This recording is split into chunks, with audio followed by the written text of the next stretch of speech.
De grand entretien donc avec Charles Huet. Charles Huet, vous êtes un expert de ce qui est fabriqué en France. Vous avez été auteur d'un guide des produits Made in Emploi, donc pas Made in France, aux éditions du Puy Fleury. Vous aviez fondé la Carte Française qui a hélas fermé. Pourquoi est-ce que nous vous recevons aujourd'hui ? Parce que vous êtes un spécialiste justement de de ce mouvement, après tout, fabriquons en France, achetons en France, ça donne du travail aux ouvriers français et aux patrons français. Petit Bateau vient de passer sous le contrôle du groupe américain Regent, qui est une holding avec plusieurs branches, une branche média, mais aussi une branche mode. C'est eux qui avaient d'ailleurs racheté Playtex et qui l'ont gardé toujours. Est-ce que les 2400 emplois de Petit Bateau sont menacés ? Est-ce que c'est une fois de plus une entreprise française qui est bradée aux États-Unis? Alors bradée par qui? C'est le groupe Yves Rocher qui revend Petit Bateau, qu'il possédait depuis quelques dizaines d'années, et, si je ne m'abuse, et qui a décidé de, comme d'habitude, de se recentrer sur son cœur de métier ou de considérer que voilà, le segment de la mode en France et du textile n'étant pas forcément le truc le plus florissant, autant le refiler aux Américains parce que les Américains voilà, ont les reins visiblement un peu plus solides. Effectivement, c'est une question complexe. Oui, j'aime bien D'autant que vous y avez répondu, Richard. J'aime bien poser des questions de 3 minutes parce qu'après, vous pouvez choisir ce à quoi vous avez envie de répondre. Eh ben, on va répondre point par point. On va rien laisser de côté. D'abord, mieux vaut une reprise qu'une fermeture. Malheureusement, je suis bien placé pour le savoir cette année. Et donc, mieux vaut une reprise par un repreneur étranger forcément plus imparfait qu'un repreneur français, qu'une fermeture tout simplement de Petit Bateau. Sur le sujet qui doit nous importer le plus, c'est le sujet de l'emploi, c'est le sujet du maintien de l'outil industriel en France. Il y a effectivement 2400 salariés chez Petit Bateau, mais dans le monde, mais seulement 1400 en France. Et sur les 1400 en France, une petite moitié aux outils de production A3. A3, il doit y avoir 600 personnes qui font de la teinture, du tricotage et de la confection. L'autre moitié est d'ores et déjà, depuis longtemps, parce que le groupe Rocher a repris Petit Bateau il y a plus longtemps que ça. Je crois que c'était en 1988, un truc dans ce goût-là. Oui, c'est ça, mais du coup, ça fait plus que 10 ans. Non, j'ai dit quelques dizaines d'années. Ah, pardon. Oui. Effectivement, on est à quelques dizaines d'années, en l'occurrence, pas loin de 40. Et donc, depuis déjà un certain nombre d'années, la confection, 90% de la confection est réalisée hors de France, essentiellement au Maroc, en Tunisie, mais également en Europe de l'Est et en Asie. Aujourd'hui, on peut dire que seulement 10% des articles vendus dans les boutiques Petit Bateau peuvent se prévaloir de la mention, l'indication fabriquée en France, confectionnée en France, made in France, qui sont les 3 synonymes, et qui sont donnés pour un produit textile lors de sa confection, c'est-à-dire lors de l'assemblage par des couturières de différentes pièces de tissu. Les étapes avant, malheureusement pour Petit Bateau et quelques autres, ne sont pas pris en compte dans la transformation, dans la qualification de Made in France, l'aspect tricotage et teinture. Donc voilà, on a déjà premier point, Petit Bateau, entreprise qui, avec seulement 10% de ses articles fabriqués en France, réussit à employer en France 1400 personnes, dont la moitié dans un site de production, 600 salariés à 3. Il y a peu, malheureusement d'ailleurs, de villes moyennes en France qui peuvent se prévaloir d'avoir un site de production, un outil industriel de 600 personnes. Donc c'est en ça que c'est décisif d'un point de vue social et territorial, l'avenir de Petit Bateau. Maintenant, que sera-t-il de cet avenir avec ce repreneur ? Ce repreneur, il est américain. On préférait qu'il fût français, ça sera peut-être un autre sujet, une autre question, mais il a le mérite d'exister et il a un palmarès, un bilan pour l'instant, côté reprise d'entreprises, françaises en particulier, et qui produisent du textile en France, qui est plutôt positif. Ils ont repris il y a quelques années DIM. DIM, entreprise très similaire à Petit Bateau en ce qu'elle est patrimoniale, d'un point de vue marketing, comme on dit. Petit cochon ici, mais... donc c'est une marque iconique, qui emploie, elle est également dans la France périphérique, donc pas à 3, mais à Autun cette fois-ci, un nombre équivalent de personnes, 600 salariés. et qui a été en grande difficulté, qui n'a fait que voir ses effectifs fondre d'année en année, de décennie en décennie.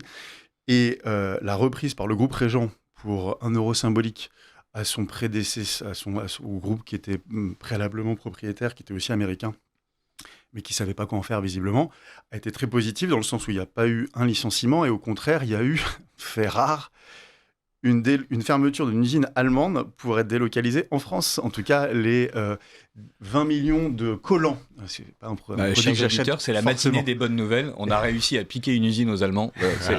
Alors, c'était... grâce aux Américains. Bon, c'est ça. On l'a connu. Oui, c'était... alors, ça s'appelle Nourdi et Nourder, je crois, à l'époque, la marque allemande qui faisait des collants et qui a vu la production de 19 millions de collants rapatriés d'Allemagne à Autun.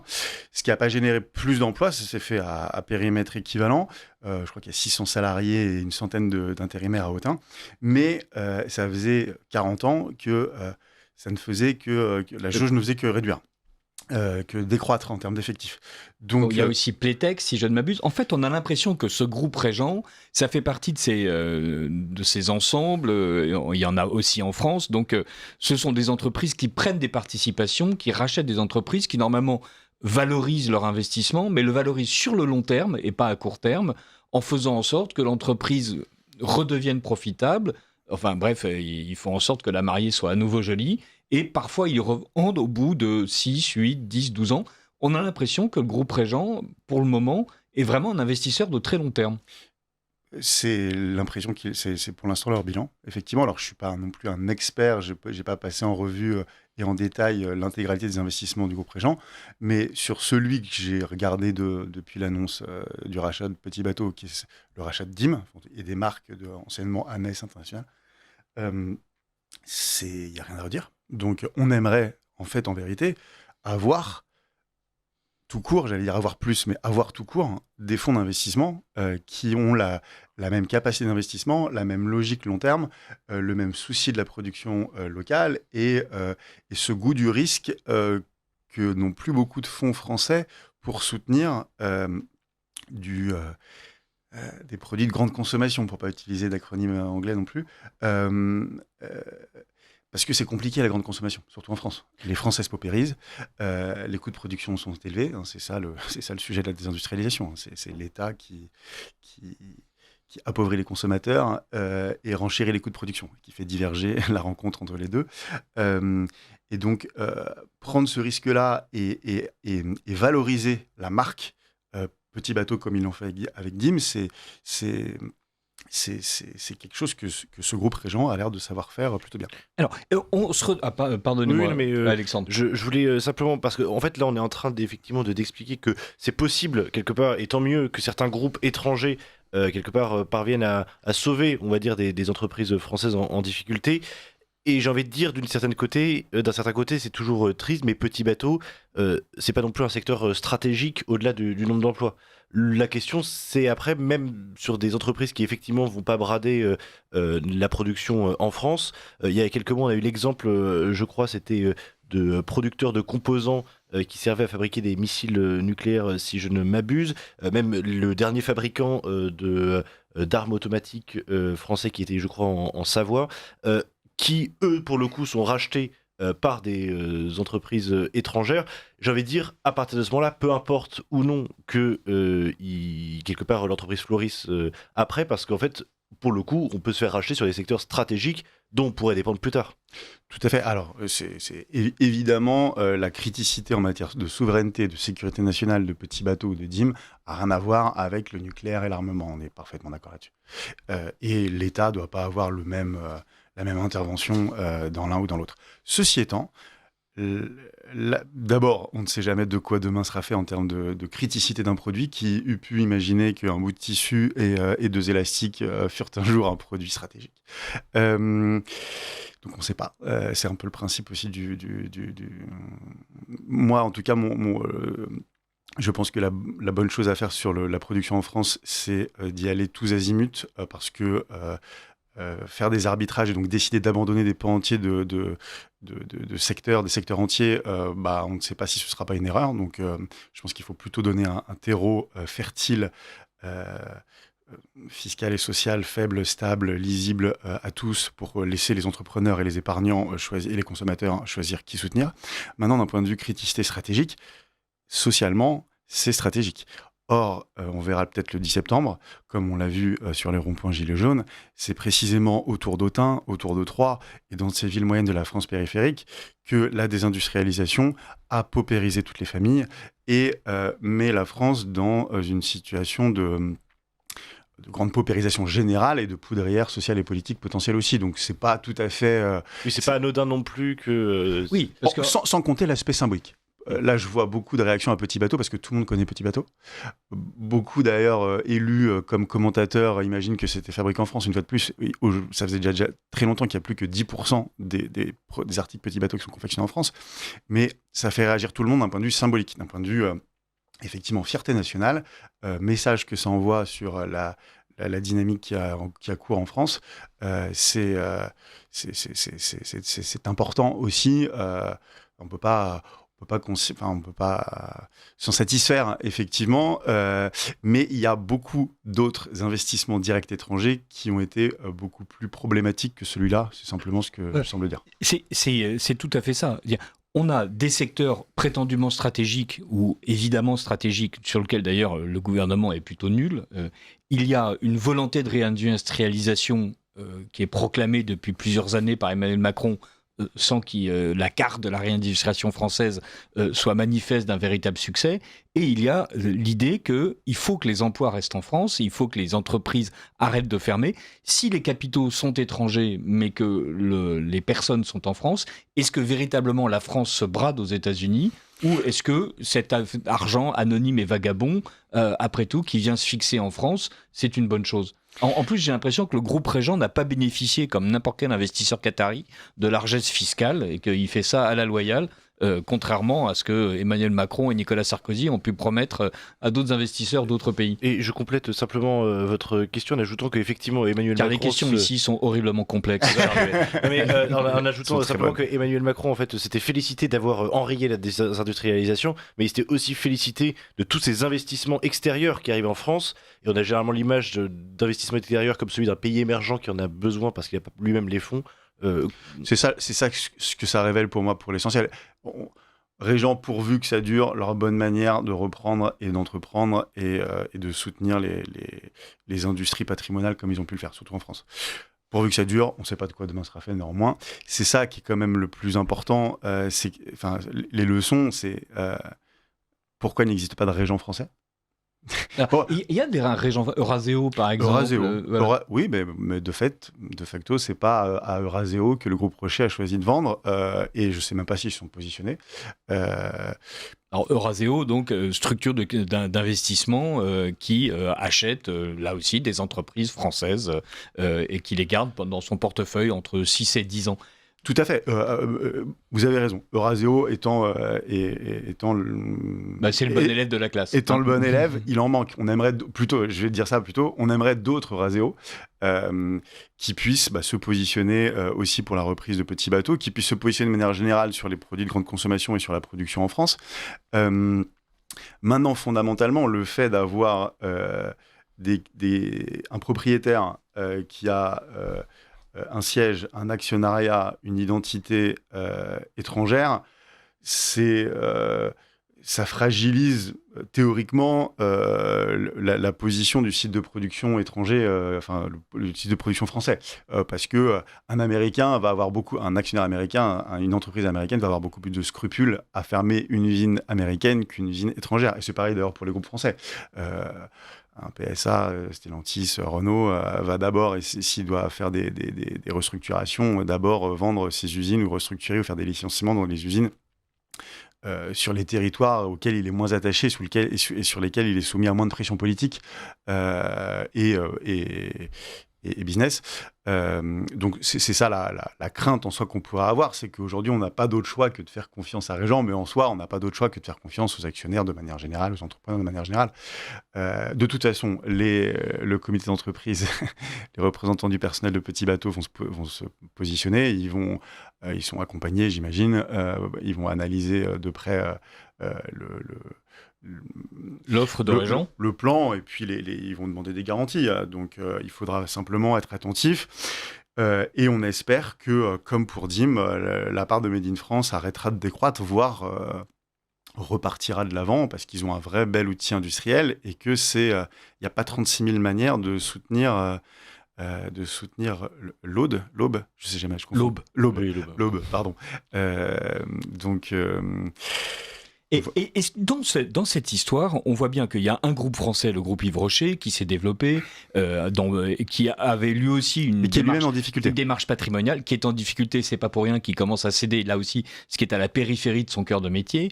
Les difficultés des entrepreneurs français, c'est d'abord et avant tout le poids de ce que l'État leur réclame avant même que l'entreprise n'ait commencé à produire.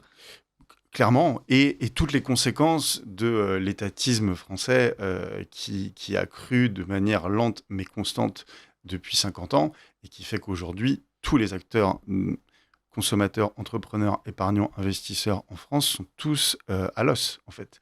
Petit à petit, par un génie fiscal consistant à plumer le plus possible en faisant le moins mal possible, l'État est le responsable numéro 1 de la désindustrialisation de la France.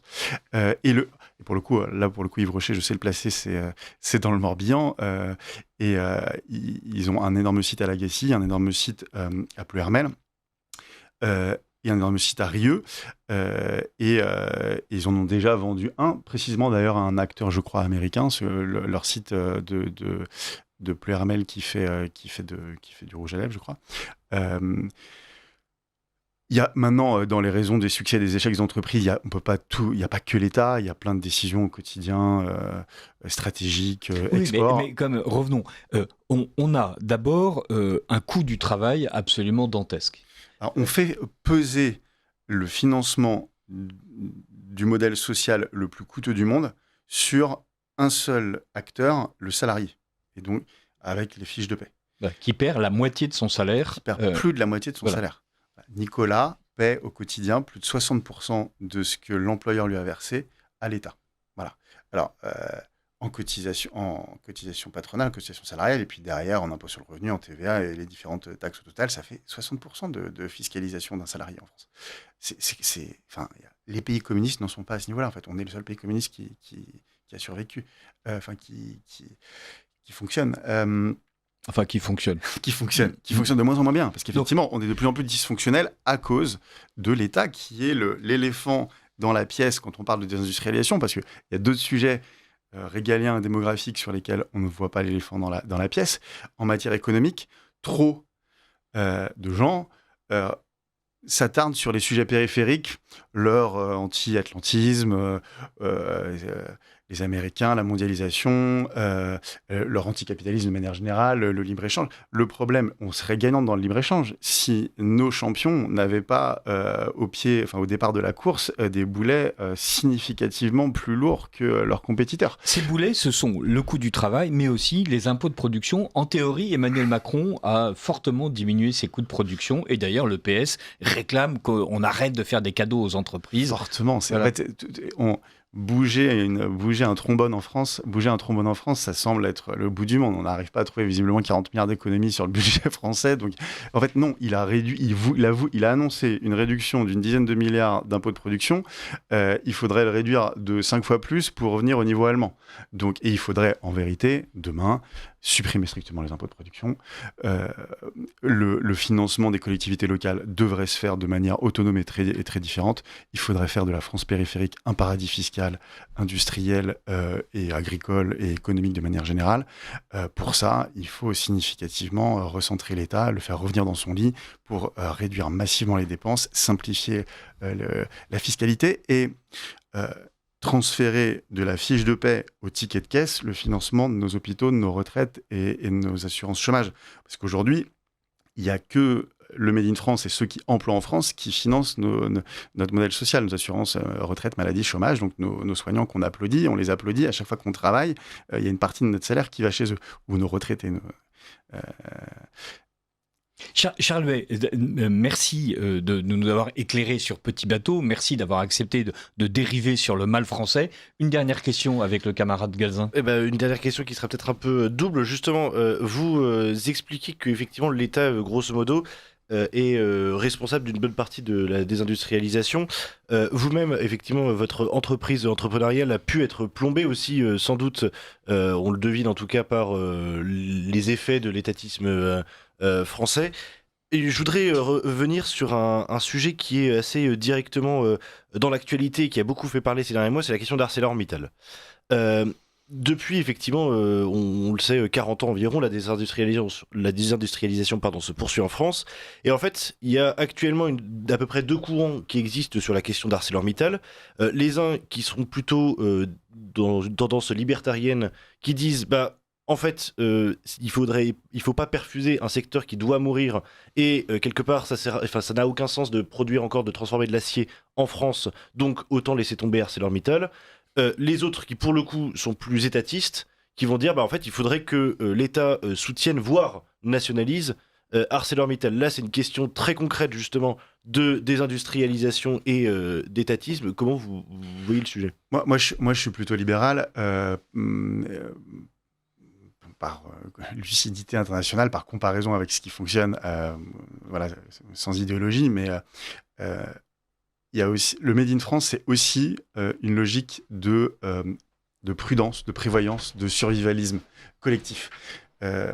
En sens où, pour moi, à un moment donné, quand une usine devient la dernière à détenir un savoir-faire dans notre pays, elle sort un petit peu des strictes règles du marché. Il est d'intérêt national que ce savoir-faire soit pérennisé, qu'on ait une arche de Noé avec des acteurs minimaux qui détiennent un savoir-faire duquel repartir et éventuellement croître pour demain fabriquer des masques, des chaussettes ou de l'acier ou des centrales nucléaires. La centrale nucléaire, c'est plus clair que c'est stratégique, mais non, moi, ça me semble pas...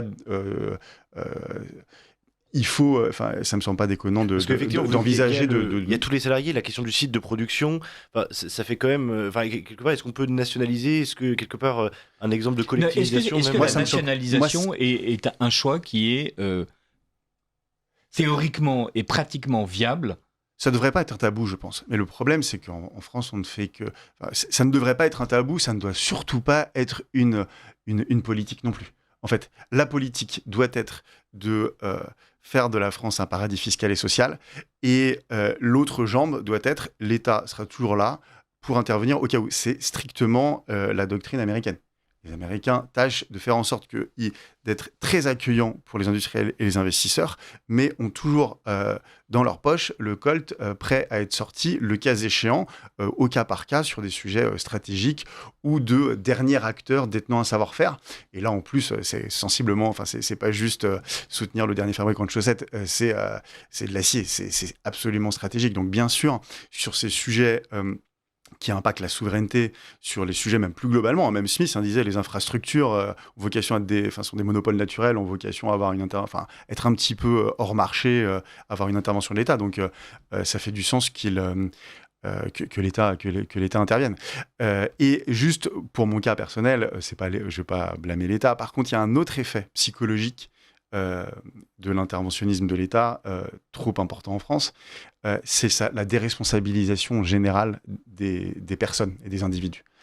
Si je paye 60% de ce que je gagne à l'État, qui me les prend en prétextant qu'il va faire le bien à ma place, qu'est-ce qui me reste financièrement et qu'est-ce qui me motive conceptuellement pour moi-même faire le bien en votant avec ma carte bleue au quotidien. Si il me dit « je s'occupe de tout, tu s'occupes de rien, donne-moi ton argent et ta liberté et ton patrimoine et je vais faire l'intérêt général », à quel moment le consommateur, le syndicaliste, l'entrepreneur ne se dit pas l'État est là pour faire le bien, moi avec le peu qui me reste et mes faibles marges de manœuvre, je vais tâcher de faire au plus efficient, donc de délocaliser, d'aller chercher le prix. Et les C'est exactement syndicalistes... ce qu'ont fait les entrepreneurs français avec les cadeaux de Macron. Ils n'avaient aucune raison de s'occuper de l'intérêt de la France, car on leur avait pas dit de le faire. Et on leur laisse peu de marge de manœuvre. Et c'est les politiques qui sont portés au nu en héros et qui coupent les rubans, alors que ça devrait être les entrepreneurs, les industriels, les ingénieurs qui devraient être en haut de l'affiche en France plutôt que les politiciens. Charles Huet, Alexis Poulain va faire sa chronique. Est-ce que vous avez le temps de rester avec nous jusqu'à 8h15 ou est-ce qu'on vous dit au revoir tout de suite ? Malheureusement, je dois partir, mais ça aurait été un plaisir d'écouter Monsieur Poulain et je reviendrai avec plaisir en tout cas. Vous pouvez écouter Alexis Poulain sur votre téléphone, sur Internet, Exactement. à la radio. Voilà. Merci beaucoup, Charles Huet. Merci à vous.